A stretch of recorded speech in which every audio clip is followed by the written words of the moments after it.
Shoga yangu, kama nilivyokuambia, furaha katika ndoa yangu imekuwa kama hadithi za kale. Maumivu na vilio ndio sehemu ya maisha yangu. Yaani nyumba naiona ni ya moto.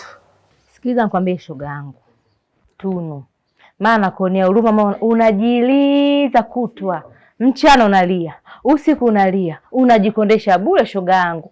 Una kazi ya kumng'ania wewe bwana mwenyewe. Sasa ngine yeye ndo ana uzazi. Ulishawahi kwenda hospitali kuenda kupima naye wewe nani wewe bwanako? Hapana.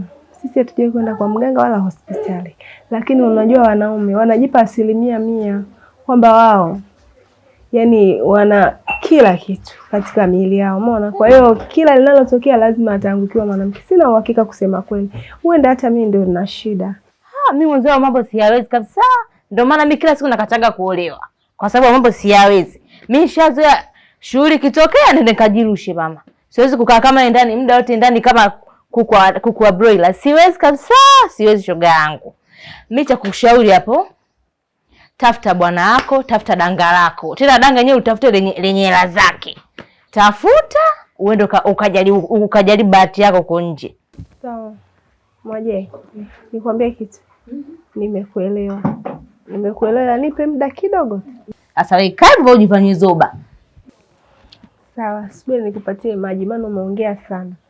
Nipe maji nini? Tena kama baridi hapo unipe shoga yangu, maana kole lenyewe nasi limenikauka hapa.